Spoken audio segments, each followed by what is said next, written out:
Ciao a tutti, io sono Marianna e benvenuti nel mio mondo dei sapori. Oggi trasformeremo ingredienti semplici in un capolavoro culinario che farà danzare le vostre papille gustative. Pronti a cucinare insieme? Come sempre vi ricordo che tutte le info e gli ingredienti sono giù in info box e buona visione. Ho portato a bollore dell'acqua in cui metto un po' di sale. Aggiungo il riso, do una mescolata, lo faccio cuocere per 15 minuti e poi lo scolo e lo tengo da parte. Nel frattempo procedo con il resto della ricetta. Nella padella verso dell'olio, uno spicchio di aglio intero e faccio soffriggere l'aglio nell'olio per qualche minuto a fiamma bassa. Aggiungo il peperone. Nel mio caso è congelato, ma si può utilizzare anche fresco. Del sale, do una mescolata, copro e a fiamma bassa porto a cottura.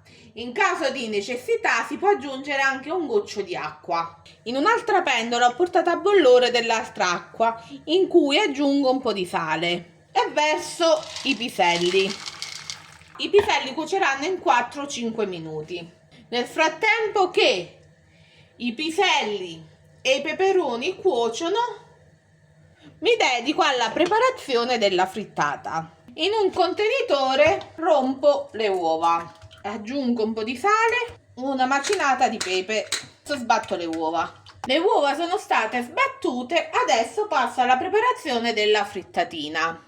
In un'altra padella verso l'olio, un po' di burro, accendo a fiamma bassa e faccio sciogliere il burro. Ora che il burro si è sciolto, aggiungo le 2 uova. Non mi rimane altro che attendere che la frittata si cuocia. Una volta che la frittata è cotta da un lato, si gira dall'altro lato e si fa terminare la cottura. Adesso si ricapitola un attimo cosa ho fatto. Ho cotto i peperoni, bollito i piselli e poi li ho scolati. Dopo che la frittata è cotta, l'ho tagliata a dadini. In un contenitore metto il riso.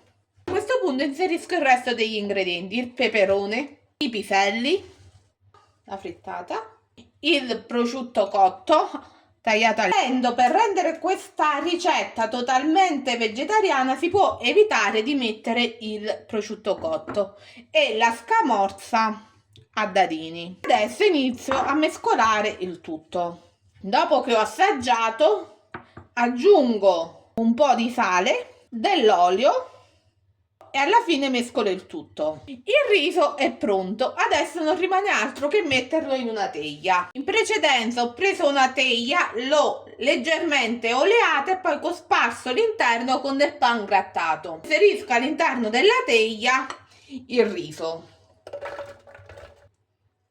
Livello per bene il riso.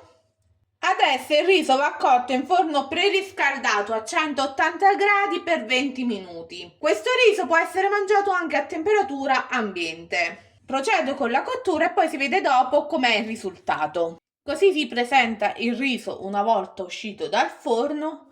Non rimane altro che farlo riposare e poi vi faccio vedere com'è il risultato finale. Vi ricordo che questo riso non sarà mai davvero veramente compatto perché non c'è nessun tipo di legante, tipo l'uovo. Grazie per aver guardato fino a qui, alla prossima ricetta e come sempre buon appetito!